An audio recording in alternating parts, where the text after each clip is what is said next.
오늘은 6월 마지막 주일 예배입니다. 또 이렇게 우리 모두 불러주신 은혜를 생각하면서 오늘의 하나님 말씀 누가복음 21장 34절부터 38절 말씀을 여러분이 가지고 있는 성경보다 제가 킹제임스 버전으로 우리 주보에다가 기록했습니다. 제가 읽겠습니다. 너희는 스스로 주의하라.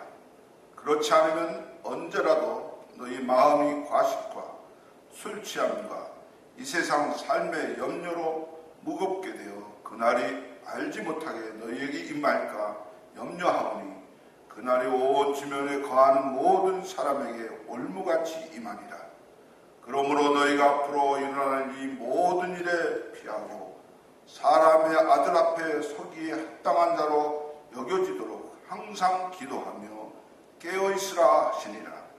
예수님께서 낮에는 성전에서 가르치시고 밤에는 나가서 올리브산이라 하는 산에서 머무시니 온 백성이 그분의 말씀을 들으려고 아침에 일찍 성전으로 그분께 나아가더라. 아멘. 오늘 이렇게 한 주간 동안 아주 무더운 날씨 가운데 지구 온화 때문에 이제 많은 사람들이 고통을 당하고 있습니다. 특별히 이렇게 이제 동부지방에도 이렇게 아열대 현상이 일어나서 무더위 속에서 한 주간을 지냈는데 오늘 또 감사하게 하나님 앞에 이렇게 예배할 수 있도록 나와 여러분을 불러주신 은혜에 감사하면서 오늘 말씀 속에서 우리가 다시 한번 무더위가 무엇인가를 생각하며 더 뜨거운 열기 속에서 주께 가까이 가는 시간이 되길 주의 이름으로 부탁을 드립니다.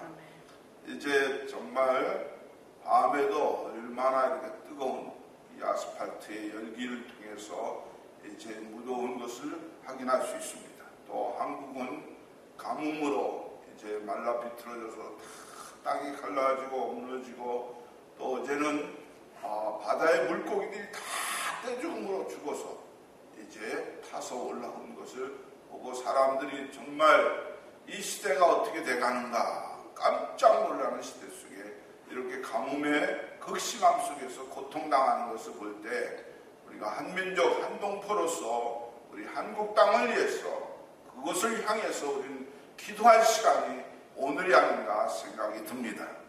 이제 이런 더위가 9월까지 이어진다는 얘기가 있습니다.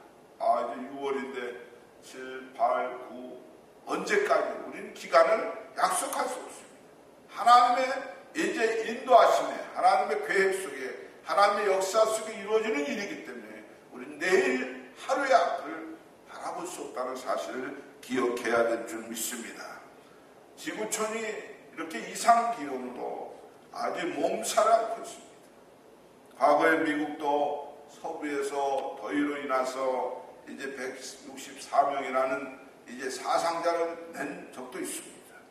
이제 이런 일들이 동부로 강타하고 있다는 사실을 우리가 직시해야 됩니다. 기상학자들은 이 같은 현상이 지구 온난화와 연관된 것으로 보고 있습니다.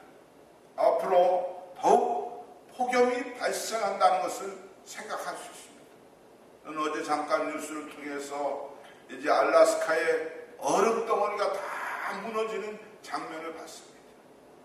이제 그것이 얼음이 물이 돼서 이제 바다를 이루고 강을 흐르게 된다는 사실을 생각할 때 이제 더 뜨거운 지구 덩어리가 되지 않는가 생각합니다. 이러한 지구촌을 보면서 우리는 다시 한번 역사와 자연에 섭리하시는 하나님을 바라봐야 되겠다. 오늘 이런 현상 속에서 안타깝게 생각하고 앞으로 어떻게 살 것이 아니라 하나님께서 섭리하고 계시는 일이 무엇인가를 오늘 우린 진단할 시간에 와 있는 것을 기억해야 될 줄 믿습니다. 하나님은 아주 덥기도 하고 하나님은 차기도 하시고 오늘 성경은 뜨겁든지 미디가 하든지 둘 중에 하나라는 것이 아니라 뜨겁든지 차든지 하라고 말하고 있습니다. 이것을 다 하나님이 주관하고 계시다는 사실. 오늘 우리 가정도 어쩔 때는 뜨겁고 열정적이고 감정적이고 힘이 있고 이제 능력이 있어서 앞으로 이 삶이 더 기뻐질 수 있지만 많은 사람들을 만나보면 많은 사람들은 아이고 큰일 났습니다. 이제 경제 사정이 너무 어렵습니다. 아니 이 미국에도 닥치고 있습니다. 현실입니다. 많은 사람들은 현실의 경제 문제 때문에 고통당하고 있습니다. 그러나 부하든지 가난하든지 뜨겁든지 차든지 다 하나님의 섭리 가운데 오늘 맡겨드려야 될 줄 믿습니다. 이 모든 것을 주관하시는 분은 하나님이라는 것입니다. 이 모든 것을 이끌고 가시는 분은 하나님이시지 이제 어느 나라 특정인의 지도자가 아니라는 사실을 우리는 기억해야 될 줄 믿습니다. 이렇게 자연을 통해 우리는 무엇을 배워야 되냐면 삶을 배워야 됩니다. 과거에는요 꽃만 봐도 비만 내려도 이제 자연을 통해서 하나님의 섭리를 깨닫는데 지금은 너무 과학이 발달돼서 세상에 되어지는 것을 보고 깜짝깜짝 놀랍니다. 오늘 이런 과학 문명 시대 속에서 우리는 자연을 통해서 하나님의 섭리를 깨달아야 될 줄 믿습니다. 하나님 오늘 이렇게 덥게 하시니 뜨겁게 하시니 감사합니다. 하나님 내일 또 추위를 주시니 감사합니다. 하나님의 섭리에 감사할 수 있는 나와 여러분이 되어야 될 줄 믿습니다. 그래서 이제 삶을 자연을 통해서 배운다는 것은 뭐냐면 신앙을 배우는 거예요. 많은 사람은 교회에서 훈련받으려고 합니다. 많은 사람은 교육받으려고 합니다. 삶을 자기의 것을 하나님 것으로 바꿔보려고 합니다. 이것을 신앙을 배운다고 얘기합니다. 신약시대의 대표적인 산은 오늘 성경에 나오는 감람산입니다.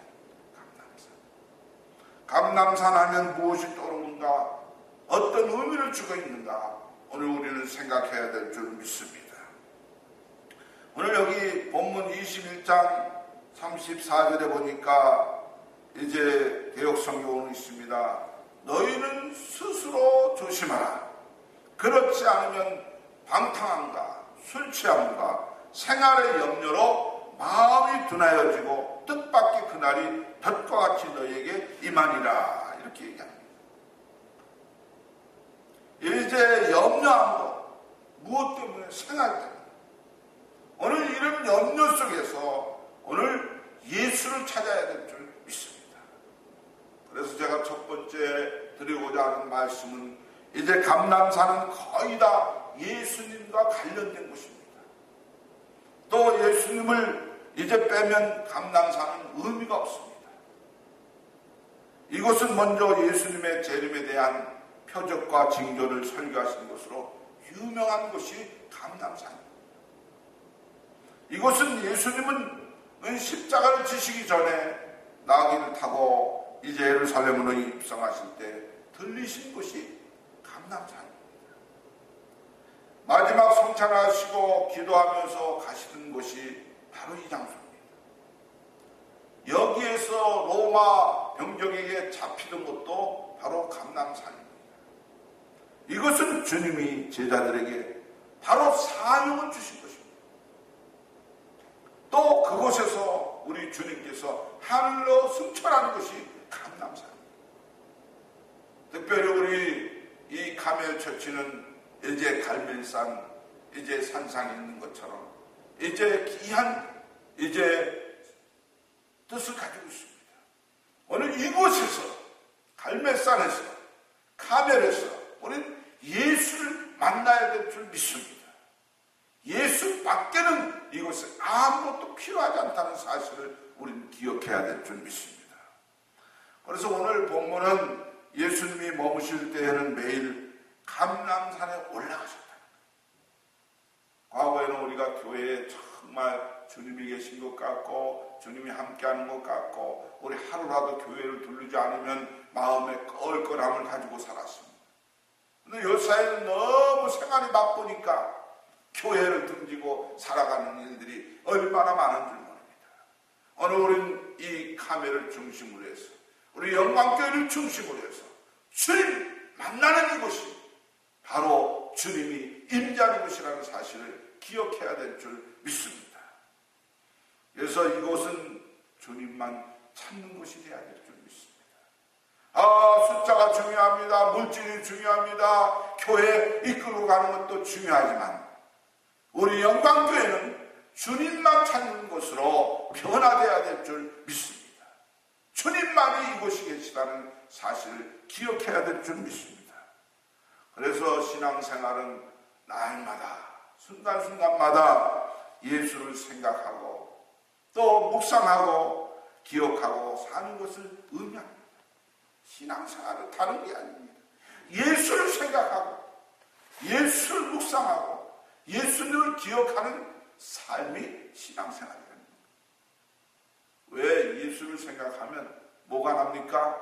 오늘 나와 여러분 주님을 찾으면 나에게 힘이 생깁니다. 할렐루야. 또 나를 위로하십니다. 또 나에게 용기도 생깁니다. 오늘 특별히 영광교회에 속해 있는 나와 여러분 정말 예수를 찾기를 주의 이름으로 축원을 드립니다.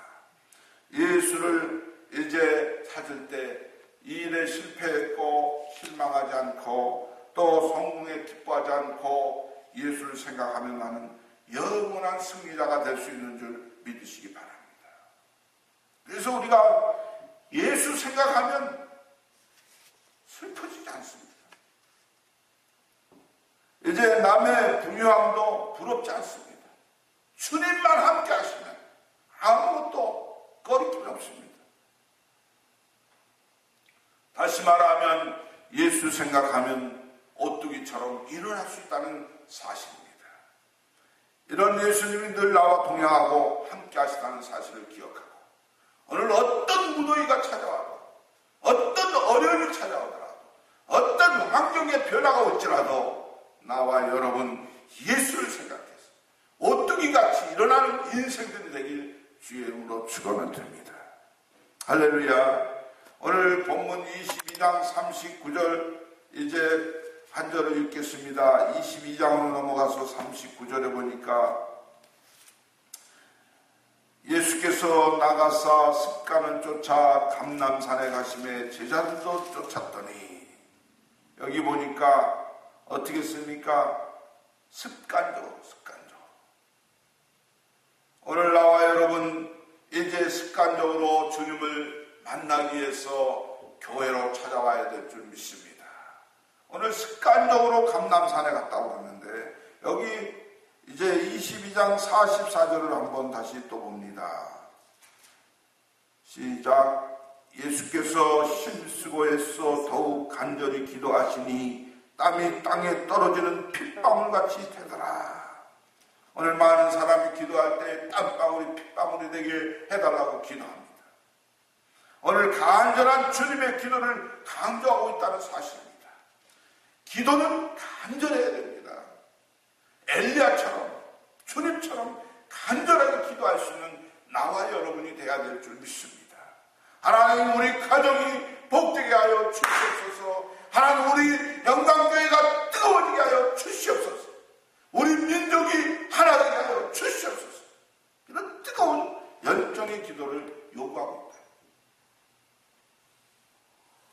저는 여기 37절에 보니까 또 귀한 말씀은 무엇이냐면 21장 37절에 보니까 예수께서 낮이면 성전에서 가르치시고 밤이면 나가 감람원이라는 산에서 쉬시니. 자, 낮에는 이제 성전에서 가르치시고 밤이면 나가서 감람원이라 하는 산에서 쉬셨다. 참 저는 이 말을 너무 깊이 생각해봤어요. 쉬셨다. 다시 지금의 용어로 바꾼다면 휴식이라는 단어를 쓸 수가 있겠죠. 주님께서는 이것을 휴식의 장소로 생각했다. 오늘 감람산에서 주님은 몸과 마음의 안정과 휴식을 취하면서 보내셨다는 사실을 오늘 성경에서 볼 수 있습니다. 주일도 예배드리고 몸과 영혼의 안정을 취해 많은 시간 속에서 6일 동안 열심히 일하고 한 주간 이제 하나님 앞에 주일을 복되게 드리기 위해서 우리 영광교회 찾아온다는 사실은 뭐냐면, 막말로 얘기하면 오늘 주님이 쉬신 것 같이, 우리 안식을 취한 것 같이, 우리 휴식을 취할 수 있는 시간이 오늘 복되게 거룩한 주일이라는 사실입니다.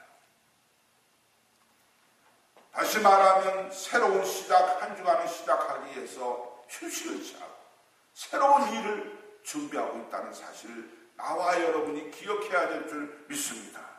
인간 삶의 휴식은 절대적으로 필요한 것입니다. 휴식은 낭비가 아닙니다. 휴식은 곧 회복입니다.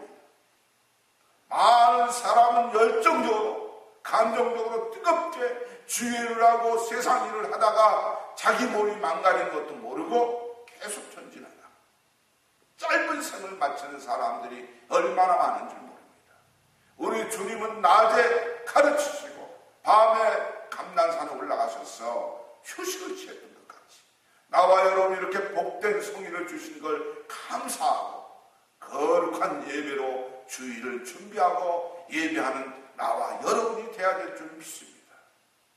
그런데 뭐 주일이 오든지 뭐 세월이 바뀌든지 관심이 없습니다. 달려갈 길만 달려야 되기 때문에. 우리 이제 세계 시장에 제일 이제 자동차 시장에서 최고의 톱을 달리는 포드 자동차를 한번 생각해 볼 때, 그 헨리 포드는 이제 일만 알고 휴식을 모르는 자는 브레이크가 없는 자동차와 같다고 얘기합니다. 많은 사람은 열정이 없습니다. 당신은 힘이 없습니다. 부족합니다. 얘기합니다. 그러나 자동차에 브레이크 없는 삶을 사는 것과 같이 똑같다고 얘기한다. 자동차가 브레이크가 없다면 차라고 얘기할 수가 없습니다. 누구도 그 차는 타지 않는 겁니다. 오늘 자기도 힘들게 하고 다른 사람도 피곤케 하는 것이 이제 휴식을 취하지 않는 사람을 바라볼 때 참 피곤함을 느낄 수 있습니다. 오늘 여기 37절에 있는 대로 낮이면 성전에서 가르치시고 밤이면 나가 감람원이라는 산에서 쉬시니. 오늘 이 짧은 대목의 말씀이지만 나와 여러분, 이제 가야 할 것, 가지 않아야 할 것, 쉴 것, 아닌 쉴 것을 구별할 줄 아는 나의 삶이 되어야 되겠다. 여기 38절에 보니까 같이 읽습니다. 모든 백성이 그 말씀을 들으려고 이른 아침에 성전에 나아가더라. 모든 백성이 그 말씀을 들으려고. 세상에서 가장 불쌍한 사람은 죽도록 일하다가 죽어버린 사람을 세상에서 가장 불쌍한 사람이라고 얘기합니다. 다시 말하면 나를 관리하는 것이 신앙이다. 저도 이렇게 목사로서 이제 삶을 살아가지만 나를 관리하지 못하고 내 시간을 낭비하고 내가 이렇게 살아야 되겠는가 하고 이제 고민도 해봅니다. 나를 조절하는 것이 가장 큰 성령의 능력이라는 것을 나와 여러분 생각해야 될 줄 믿습니다. 당신은 성령의 충만함이 없습니다. 당신은 말씀과 가까이 하지 않습니다. 성령의 이끌림이 없습니다. 얘기할 수 있습니다. 우리는 열심히 일하면서 주님을 닮아가도록 하나님께 순종하는 나와 여러분이 되어야 될 줄 믿습니다. 그래서 마지막으로 제가 말씀드리고 싶은 것은 말씀입니다. 주님의 휴식은 곧 모든 사람을 가르치기 위한 말씀으로 이어졌다는 사실입니다. 모든 사람을 가르치시기 위해서. 그래서 여기 37절에 보면 조금 아까도 강조했지만 낮이면 가르치시고 38절에는 말씀을 뭐 했다고 그랬어요? 들으려고. 말씀을 들으려고. 모든 백성이. 주님의 삶은 한마디로 말씀을 전하는 삶이었습니다.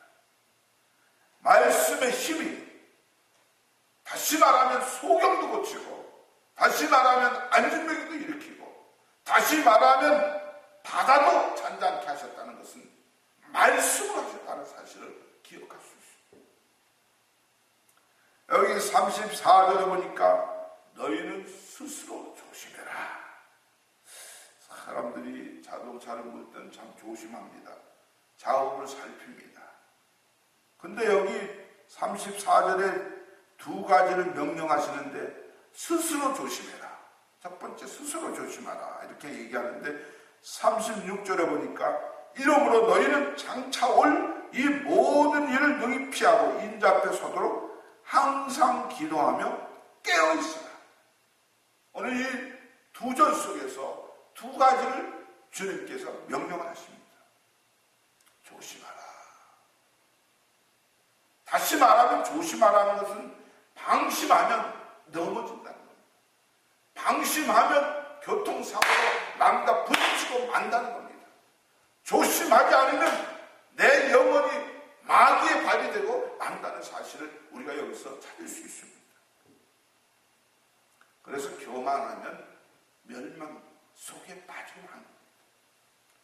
내 영혼이 지금 깊은 잠에 빠져 있다는 사실을 생각하고 이 무더운 여름에 들로 산으로 가는 것도 중요하겠지만 바다로 이제 시원한 곳을 가는 것도 귀하겠지만 오늘 나와 여러분 속에 정말 말씀 속에서 기간을 이기고 말씀 속에서 뜨거움을 채워서 이 무더운 열정적인 삶 속에서 주님을 닮아가는 나와 여러분이 되기를 위해서 오늘 이 본문 말씀을 드렸습니다. 오늘 정말 감람산에 가서